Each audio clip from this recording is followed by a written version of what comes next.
Blog Talk Radio. Rockers in Recovery Media is dedicated to carrying the message of addiction recovery through music, news, events, and festivals taking place within and not limited to the clean and sober community. Hey, John Hollis with Rockers in Recovery. If you don't know what Rockers in Recovery is, we are a media company. It's Addiction Recovery Media. The information here is based on the love of music and evidence-based approaches to drug and alcohol addiction treatment. We are not a treatment program or an advocacy group. Our sole purpose is to provide prevention and education information to anyone who suffers with drug addiction and alcoholism. We do it through our media platforms using, of course, music, addiction education information, and our recovery partners. Tonight, we have the Shores on with us, the Shores Treatment and Recovery, and we have Lyle Freed. Lyle is, of course, going to be talking about alternative approaches to recovery tonight, and we look forward to having Lyle on the show. He's a wealth of information, and you can find the Shores by going to theshoresrecovery.com. That's theshoresrecovery.com. You can also call Lyle directly at 888-249-2590. So let's get Lyle on the phone and speak with him in regards to alternative approaches to recovery. Good afternoon, Lyle. Thank you for being on the show. Yeah, good evening. Thanks for having me. You know, we've had the pleasure of doing a lot of shows over the last couple of years, and the alternative approaches to recovery, you're always gaining new knowledge and new understanding and introducing new approaches. Is that something that you feel the Shores is, looking to do over the long period of time, is always introduce something that's going to be on the cutting edge of technology?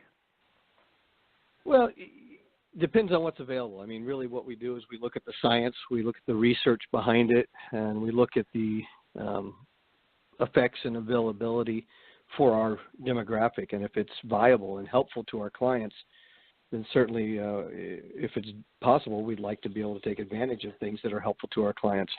And the fact is that the brain is sort of, really is the final frontier. Our understanding of the human mind and brain as an organ is ever growing. And so the more we learn, the better, particularly as we're learning more and more about some of the things that we've done before and why they didn't work or why they used to work and don't anymore. The treatment that's most effective today is not what was most effective, 30, 40 years ago. So as new information becomes available, certainly we'll look into it and look to apply it. We've been involved in some research, but more importantly is reviewing all the research that's available and finding application for it and better ways to help people. There's a lot of talk in regards to the medicated-assisted treatment and, dealing with that aspect of the recovery approach. And do you find that with stabilizing people that might have issues with chronic relapse, that's been a big help in the industry, or do you think that is a hindrance? It's all a case by case, but certainly there are people who need those kind of approaches that had been left without them before. Obviously, that was problematic for them. So being able to do more to help them, I think, is a benefit. The only hindrance is when someone else believes that what worked for one person is going to also be the thing that works for them as well. And I think that's really the problem, not only from the clients and from the receiver of treatment, but also from the provider. We have a lot of providers who don't look at it on a real individualized basis, and not necessarily because they are lazy. It's just a lack of understanding. It's vastly immense amount of information becoming available, and people's access to it it's sometimes difficult to get good research. There's a lot of information out there that's not full information, so people read about possible approaches, and certain things are pushed by pharmaceutical companies and other purposes, people who have money reasons behind it, that maybe you don't get the whole story. So being able to dig a little deeper and understand the whole long-term effects of things I think is pretty important. Yeah, drilling down into it. Now, we have a huge, epidemic, and everybody knows it across the United States. If they don't, they've been living under a rock. 174 people dying each day. What do you feel that needs to happen for, that to become under control, but most importantly, to be able to help people that are dying? I mean, what do we need to do? Well, first, the get it under control part. There's moves, and there's always going to be a little whiplash from anything we do. So as we move quickly, and we've moved slowly and then quickly to curb the number of prescriptions being given in the first place, since we're finding a large number of people addicted to opioids started on prescriptions that were prescribed in an abusive or unsafe manner. So there's a lot of work to do that. Of course, getting caught in that net are some people who might have legitimate needs and then have to go to visit their doctor more frequently than they understand. And so because they may not have an issue and they may not have a propensity toward the addiction, but they still have to follow extra tight regimens in order to get their medication. So it's a bit of a push and shove here. But so what I think we see happening now is, first of all, genetic testing so that we know who is more predisposed. So Dr. Kenneth Blum has come out with something called the GARS, Genetic Addiction Risk Score, that allows us to understand someone's particular likelihood to become addicted to a particular substance, and then can prescribe a particular approach for that individual. That's everything from the amino acid therapies, which he pioneered years ago, and is now starting to catch on to other forms of non-invasive and non-addictive helps. So we do have a big push now for medication-assisted therapy. Unfortunately, it seems to be fairly single-minded. There seems to be a tendency to believe that there's one way to do medication-assisted therapy, and unfortunately that's problematic. Long-term use of some of the favored options has some significant negative side effects. There are other options. We're working with a guy now who's developed a compounding formula of naltrexone to be able to do 12-month implants. It gives someone an opportunity to, as they're leaving or preparing to leave a treatment environment, be put on a blocker that will make it so they can't overdose for a solid 12 months. That gives them a chance to continue with therapies, which is an important part of medication-assisted treatment, while they learn a new way to live and still are safe physically, and they can't get high. I mean, if they shoot a bag of dope, nothing happens. They don't get high. They don't overdose. They just waste their time and money, and they hopefully learn a lesson if they even try. So there's all kinds of innovations out there. There's a lot of holistic approaches and learning how to change the way we address our neurochemistry and our entire body system. We've got good use of hemp oils, and there's a lot of confusion between that and medical marijuana. They are very different, and so people get confused there. There's use of amino acid therapies to help balance people's neurotransmitters. We're looking in now to a vagus nerve stimulation, a way to deal with some anxiety and some other issues and even opioid cravings, do a non-invasive vagus nerve stimulator. There's transcranial magnetic stimulation, TMS units, which show to have some efficacy on insomnia and anxiety and depression, and all those are correlated. And so when we begin to find healthy ways to address some of the things that led people to use in the first place, whether it was that genetic deficiency in dopamine, whether it was high anxiety or severe depression, or whatever it may have been, if we find ways to solve that original root issue, and it's not always that easy, there's trauma issues and other things involved, but when possible, when there's a biological root that we can solve, let's solve it. Let's get them to a healthy person. You'll often find that a healthy person makes healthy decisions. Good stuff. The last time we were on the air, we were talking about some of this, and we were going to talk about music as a therapy too, and an alternative approach. Mm-hmm. And I do want to touch base on that tonight. Rockers in Recovery and carrying the message through music and putting folks out there that are, newcomers and some are old timers and they're playing their music and they're, doing it to be able to enhance their recovery, but to help other people to be able to enjoy their recovery too. Do you feel that music as a medium or a modality is something that is a benefit to clients that are coming through your program? Certainly. We have data to back it up. We use music therapy in our environment because we know it works. Again, I'm not going to apply something just because it's fun, although fun is actually proven to be good for us as well. But they've used music therapy, and there's research showing that it helps people, adolescents, adults with a variety of mental health issues, including addiction, learning disabilities, Alzheimer's. There's all kinds of uses for it.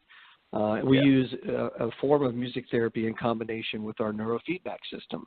So people will listen to music that has also these both auditory and subliminal clicks that help provide what we call operant brain conditioning. It retrains your brain, and that helps with ADD, ADHD, anxiety, depression, insomnia, a variety of other things that, again, are commonly comorbid with addiction. So hitting those root causes, and music therapy can very much be a part of that. Yeah, I feel it. I've seen it over the years where we've done stuff at different, treatment programs and detox centers, and it definitely brings up an emotional level, especially some music that might bring up those emotions from their past. Music from their past that reminds them of something or opens them up to something. Do you see that happening? Mm-hmm. Certainly. Music has been used, you can look in biblical times there, when King David played the harp, Saul was soothed. It's there from before we can ever remember. And so music, you can talk to anybody, there's certain songs evoke certain emotions. It's used in the movie industry. When they want you to feel tension, they play certain types of music, so you know that this is a tense scene. When they want you to feel relaxed, there's another kind of music for that. When they want you to feel your heartstrings being plugged, there's music for that. Music very directly affects us emotionally. And particularly for, some of us, there's a song that may invoke a certain memory, and that could be good or bad, but it's not even necessarily the memory. It's actually the tones. There's binaural beat therapies. You'll find most biosound and neurofeedback employ music because it affects the mind, and you can do it in a very positive way. It's great stuff, great information. If you're just tuning in, we're speaking with Lyle Freed from The Shores, and of course you can check out theShoresRecovery.com, and you can also call Lyle if you would like to ask him questions at 888-249-2590.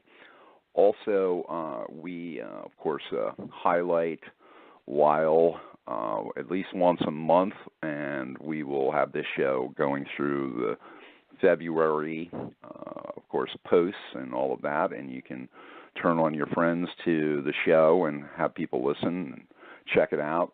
Lyle, you did say something that I did want to touch on. It was kind of interesting, hemp oil. What is that all about?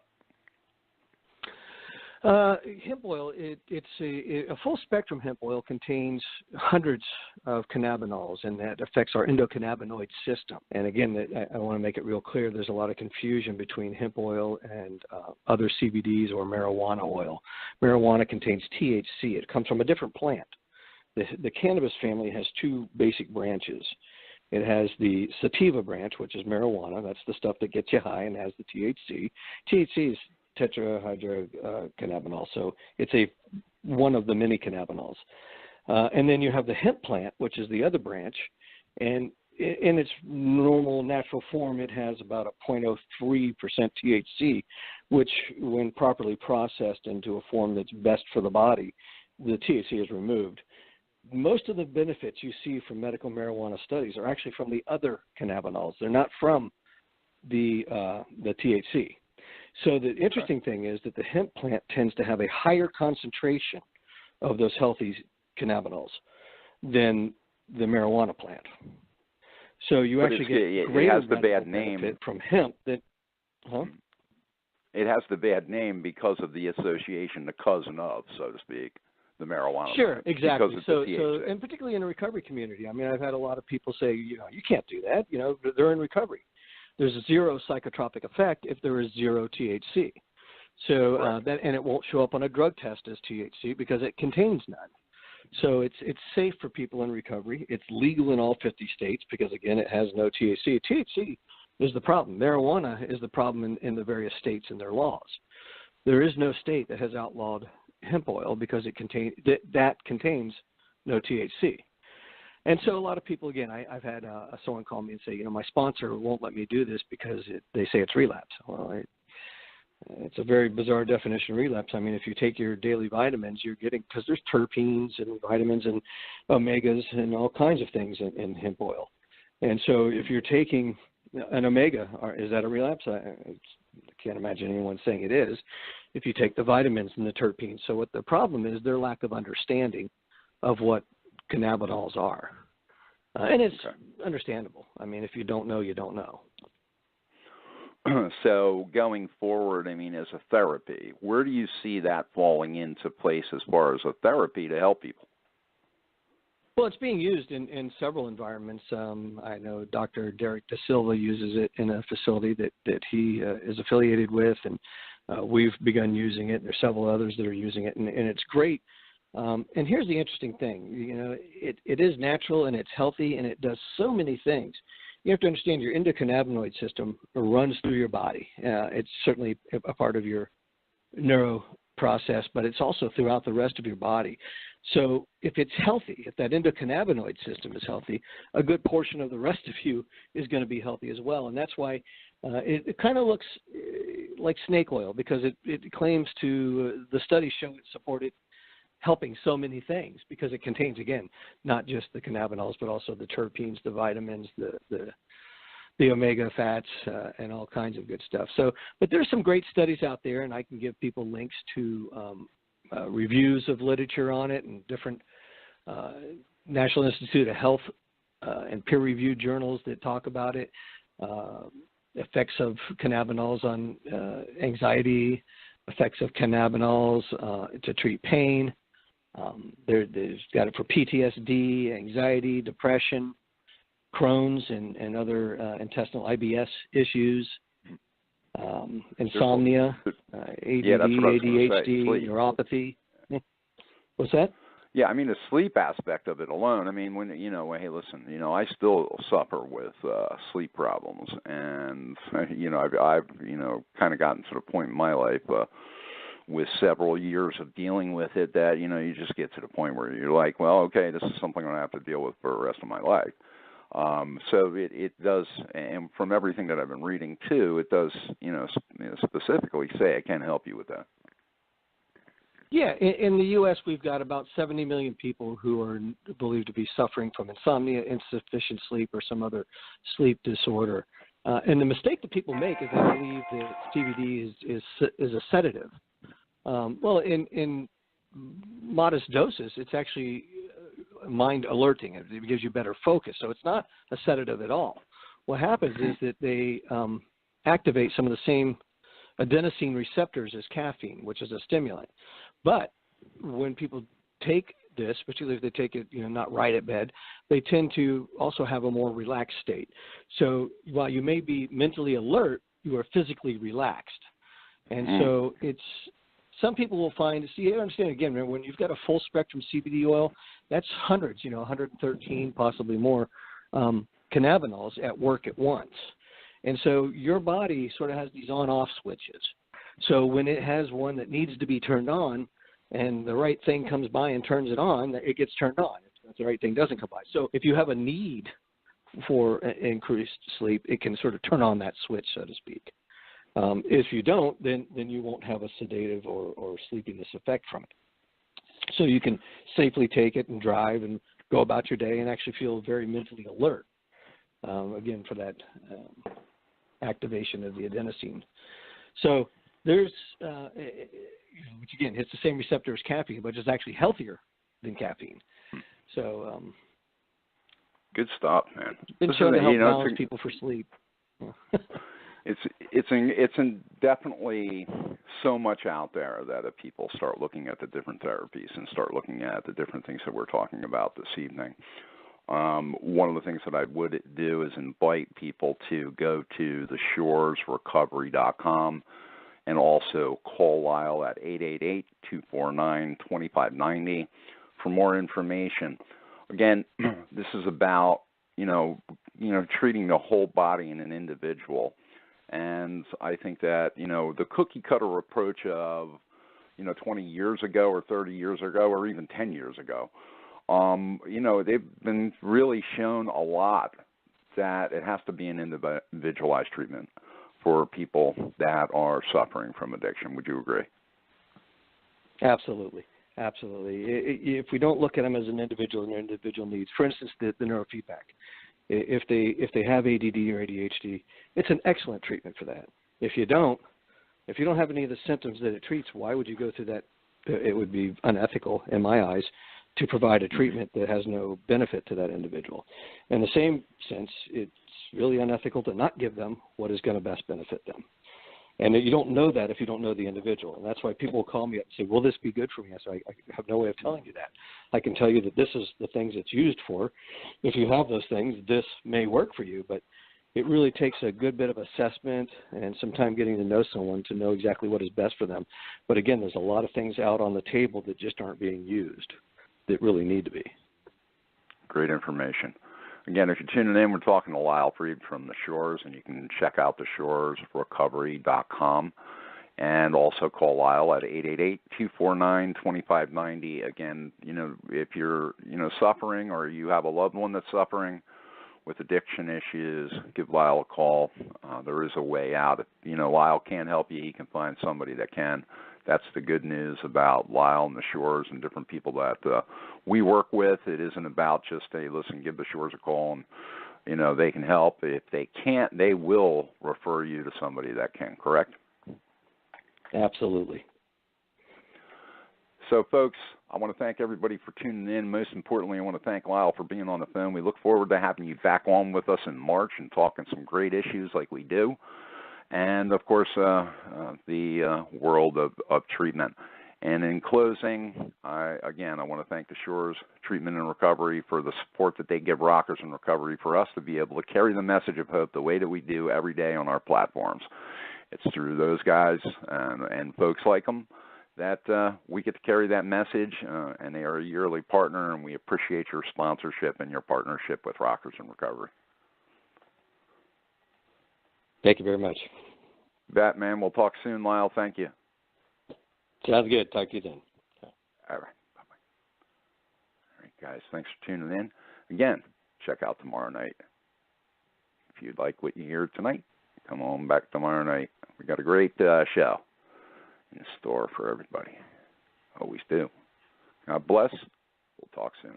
Rockers in Recovery Radio is based on opinion only and is not meant to treat or diagnose any health or mental health issue of any kind. If you feel you need help for any health-related issues, please contact a physician or mental health professional. The opinions expressed by our guests are not necessarily those of Rockers in Recovery.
Why would I break your heart? you asked me 'cause you knew the answer from the start, darling. You see, I gotta change my way. That's what you want from me.